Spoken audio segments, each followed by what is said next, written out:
Hello student, स्वागत है आप सभी का हमारे आज के इस वीडियो में। तो आज के इस वीडियो में हम लोग बात करने जा रहे हैं रासायनिक समीकरण किसे कहते हैं, जो कि केमिस्ट्री का आपका ये चौथा वीडियो होने वाला है। फर्स्ट चैप्टर का ये आपका चौथा या फिर पांचवा वीडियो है, मुझे याद नहीं है कौन सा वीडियो है, लेकिन आप लोग चैनल पर बने रहिए। कौन सा वीडियो है इससे कोई मतलब नहीं है, कौन सा लेक्चर है इससे कोई मतलब नहीं, बस आप सभी लोगों को पूरा टॉपिक कवर करवा करके आप सभी लोगों को देना है। इससे आप सभी लोग मतलब रखिए।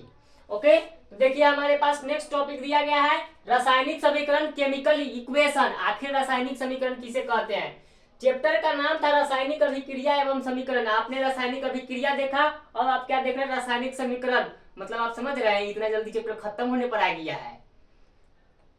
समझ गए कितना जल्दी जल्दी चैप्टर को खींचा जा रहा है। तो आप सभी लोग हमारे बस चैनल पर बने रहिए। आपको 6 महीना के अंदर केमिस्ट्री का पूरा 6 चैप्टर कवर करा दिया जाएगा और फिर 6 महीना के बाद आप सभी लोगों का केमिस्ट्री का रिवीजन कराया जाएगा। तो आप सभी लोग बिल्कुल हमारे चैनल पर बने रहिए, घबराने की कोई बात नहीं है। बिल्कुल 6 महीना के अंदर अंदर, अभी तीसरा महीना मार्च चल रहा है, छठा महीना, इसके 6 महीना बाद यानी आपको अक्टूबर तक हर हाल में पूरा सिलेबस कंप्लीट करा दिया जाएगा। हमारी तरफ से पूरी कोशिश रहेगी कि केमिस्ट्री का पूरा सिलेबस मैं कंप्लीट करा दूं, इसलिए आप लोग बिल्कुल घबराइएगा नहीं। अक्टूबर आते आते आप सभी लोगों का पूरा केमिस्ट्री का कंप्लीट सिलेबस हो जाएगा। ओके, तो देखिए टॉपिक दिया गया है रासायनिक समीकरण। आपसे पूछा जाएगा कि रासायनिक समीकरण किसे कहते हैं, तो ध्यान में रखना है जब किसी रासायनिक अभिक्रिया को जब किसी रासायनिक अभिक्रिया को रासायनिक अभिक्रिया को, अभी हमने पीछे रासायनिक अभिक्रिया पढ़ा था, उसी रासायनिक अभिक्रिया को संकेतों या सूत्रों द्वारा दर्शाया जाता है। क्या किया जाता है, संकेतों या सूत्रों द्वारा दर्शाया जाता है, तो उसे रासायनिक समीकरण कहते हैं। क्या कहते हैं, उसे रासायनिक समीकरण कहते हैं। कोई भी रासायनिक अभिक्रिया हो, जब उसको हम लोग संकेत या सूत्र से लिखेंगे उसे क्या कहेंगे, रासायनिक समीकरण कहेंगे। जब किसी रासायनिक अभिक्रिया को संकेतों या सूत्रों द्वारा दर्शाया जाता है उसे रासायनिक समीकरण कहा जाता है। इतना सभी लोगों को क्लियर होगा। आगे एग्जाम्पल आपके पास दिया गया है, कार्बन प्लस ऑक्सीजन CO2। यह क्या है, रासायनिक समीकरण दिया गया है संकेत में कि कार्बन ऑक्सीजन से अभिक्रिया कर कार्बन डाइऑक्साइड बना रहा है। क्या बना रहा है, कार्बन ऑक्सीजन से अभिक्रिया कर कार्बन डाइऑक्साइड बना रहा है। वहीं दूसरा एग्जाम्पल आप सभी लोगों के पास दिया गया है, जिंक प्लस सल्फ्यूरिक अम्ल। क्या है, या Zn से जिंक होता है और H2SO4 सल्फ्यूरिक अम्ल है। जिंक प्लस सल्फ्यूरिक अम्ल आपस में अभिक्रिया करके ZnSO4 प्लस H2 बना रहे हैं। क्या बना रहे हैं, ZnSO4 प्लस H2 बना रहे हैं। Zinc plus H2SO4 ZnSO4 plus H2 बना रहे हैं। यह रासायनिक समीकरण दिया गया है, जिसमें अभी हमने आप लोगों को पढ़ाया था पिछली वीडियो में कि रासायनिक अभिक्रिया में भाग लेने वाले पदार्थ को अभिकारक या अभिक्रमक कहते हैं। तो यह हमारा अभिकारक या अभिक्रमक हो जाएगा। ये वाला जो भाग है हमारा वो अभिकारक या अभिक्रमक कहलाएगा। और इधर जो भी बन रहा है ये सब हमारा क्या कहलाएगा, उत्पाद कहलाएगा, प्रोडक्ट कहलाएगा। ओके, और यह जो तीर का सिंबल है यह बता रहा है कि इन दोनों के बीच में रासायनिक अभिक्रिया हुई है। तो आप सभी लोग छोटी छोटी बातों को ध्यान में रखिएगा ताकि ऑब्जेक्टिव बनाने में आप सभी लोगों को कोई भी दिक्कत ना आए। ओके, अब इसके बाद हम लोग पढ़ेंगे, इसके बाद का जो हमारा नेक्स्ट टॉपिक होगा, रासायनिक अभिक्रिया कितने प्रकार के होते हैं। क्या होगा, रासायनिक अभिक्रिया कितने प्रकार के होते हैं। तो आप सभी लोग इसको नोट कर लीजिए, तब तक हम ऊपर से मिटाते हैं और उसके बाद देखेंगे कि रासायनिक समीकरण कितने प्रकार के होते हैं। क्या देखेंगे, रासायनिक समीकरण कितने प्रकार के होते हैं देखना है हम लोगों को। अब रासायनिक समीकरण के प्रकार क्या देखना है, रासायनिक समीकरण के प्रकार। तो आप सभी लोगों को बता दें, रासायनिक समीकरण 2 प्रकार के होते हैं। कितने प्रकार के होते हैं, 2 प्रकार के, जिसका पहला प्रकार हो जाएगा, यहाँ पर लिख लीजिए, रासायनिक समीकरण 2 प्रकार के होते हैं। रासायनिक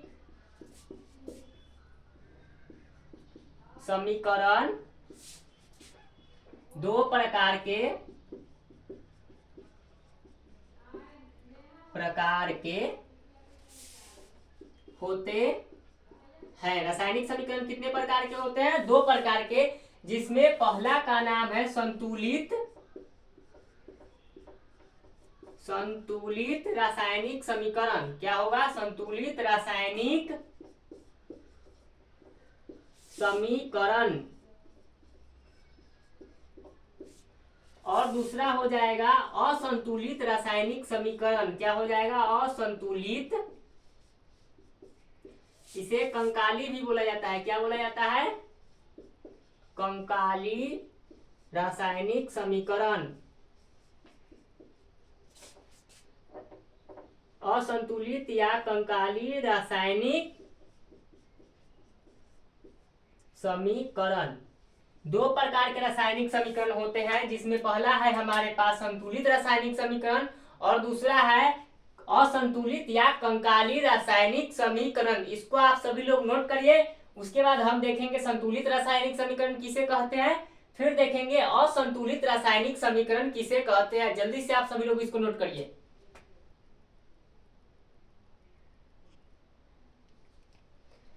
नेक्स्ट क्वेश्चन है हमारे पास संतुलित रासायनिक समीकरण। अभी हमने देखा रासायनिक समीकरण 2 प्रकार के होते हैं। कितने प्रकार के होते हैं? 2 प्रकार के। रासायनिक समीकरण कितने प्रकार के होते हैं? 2 प्रकार के। संतुलित रासायनिक समीकरण और दूसरा असंतुलित या फिर कंकाली रासायनिक समीकरण। अभी हम लोग पढ़ने जा रहे हैं संतुलित रासायनिक समीकरण किसे कहते हैं। देखिए, यह बोर्ड मॉडल है, यानी पूछा गया क्वेश्चन है, जिसमें आपसे पूछा जाएगा संतुलित रासायनिक समीकरण किसे कहते हैं। क्या पूछा जाएगा? संतुलित रासायनिक समीकरण किसे कहते हैं। तो देखिए, आपके पास क्वेश्चन रहेगा संतुलित रासायनिक समीकरण किसे कहते हैं, तो जिसका डिफिनेशन लिखना है, उत्तर लिखना है। ऐसा रासायनिक समीकरण, क्या लिखेंगे? ऐसा रासायनिक समीकरण जिसमें अभिकारक तथा उत्पाद, किसका? अभिकारक तथा उत्पाद दोनों के अणुओं तथा परमाणुओं की संख्या समान हो। क्या हो? समान हो। संतुलित रासायनिक समीकरण कहलाते हैं। इसको एक बार एग्जाम्पल से समझते हैं। किसे समझते हैं? एग्जाम्पल से समझते हैं। एग्जाम्पल में देखिए, पहला नंबर एग्जाम्पल दिया गया है C+O2 और आया है हमारे पास CO2। देखिए, डिफिनीशन में कह रहा है अभिकर्मक तथा उत्पाद दोनों के अणुओं तथा परमाणुओं की संख्या क्या होनी चाहिए? समान होनी चाहिए। तो चलिए देखते हैं। यहाँ पर हमारे पास अभिकर्मक है कार्बन और ऑक्सीजन। क्या है? ध्यान दीजिएगा, यहाँ पर अभिकर्मक क्या है हमारे पास? कार्बन और ऑक्सीजन। अगर ध्यान से देखा जाए तो कार्बन 1 परमाणु है और ऑक्सीजन कितना परमाणु है हमारे पास? 2 परमाणु है। ऑक्सीजन कितना परमाणु है? 2 परमाणु है। और यहाँ भी देखा जाए तो कार्बन हमारे पास 1 परमाणु है और ऑक्सीजन का कितना परमाणु है? 2 परमाणु है। यानी यहाँ भी कार्बन 1 और यहाँ भी कार्बन 1, यहाँ ऑक्सीजन 2 और यहाँ ऑक्सीजन 2। इससे यह साफ साफ पता चलता है कि यह समीकरण संतुलित रासायनिक समीकरण है। संतुलित रासायनिक समीकरण होने के लिए यह जो तीर का सिंबल दिया जाता है, इसके दोनों तरफ के अणुओं और परमाणुओं की संख्या आपस में क्या होनी चाहिए? समान होनी चाहिए।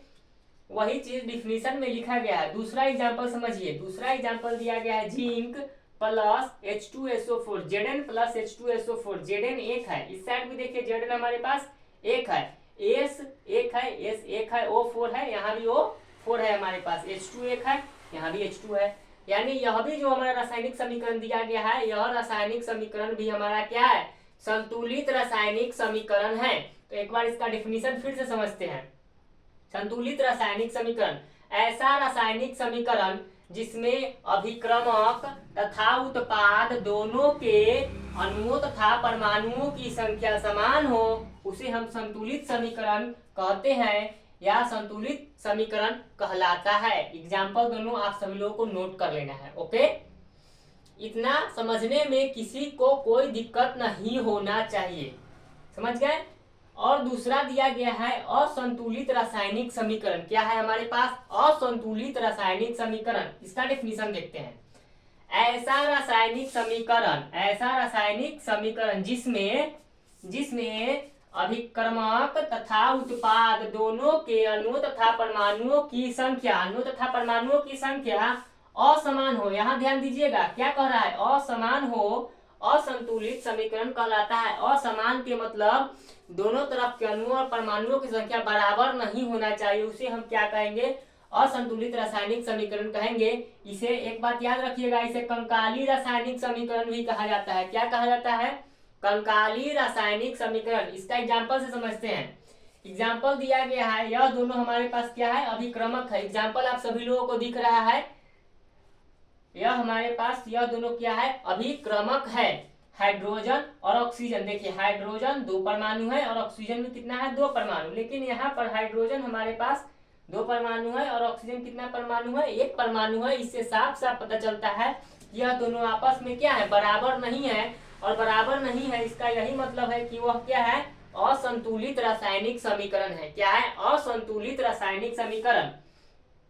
दूसरा एग्जाम्पल दिया गया है आपके पास Mg+O2। क्या दिया गया है? Mg+O2। Mg हमारे पास 1 है, तो यहाँ भी ध्यान से देखिएगा Mg कितना है? 1। लेकिन ऑक्सीजन हमारे पास 2 है और यहाँ ऑक्सीजन कितना है? 1।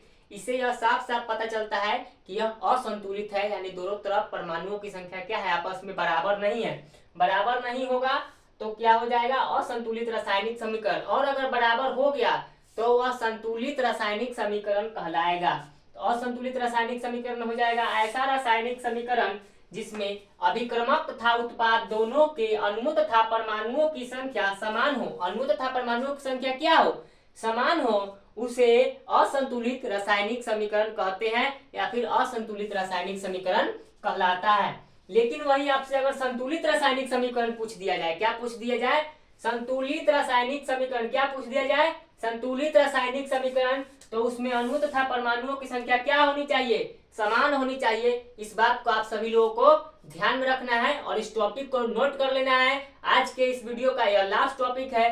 फिर अपने नेक्स्ट वीडियो में हम नेक्स्ट टॉपिक को डिस्कस कर रहे होंगे। जिस टॉपिक के बारे में कुछ बता देते हैं अभी, उस टॉपिक में हम लोग पढ़ेंगे कि रासायनिक समीकरण को संतुलित करना क्यों जरूरी है। क्या पढ़ेंगे? रासायनिक समीकरण को संतुलित करना क्यों जरूरी है। साथ साथ कुछ रासायनिक समीकरण दिया हुआ रहेगा और उसको हम लोग संतुलित करना भी सीखेंगे। यह ऑब्जेक्टिव में पूछा जाता है। तो आज के इस वीडियो में इतना ही। फिर मिलते हैं अपने नेक्स्ट वीडियो में। तब तक के लिए पढ़ते रहिए, सीखते रहिए।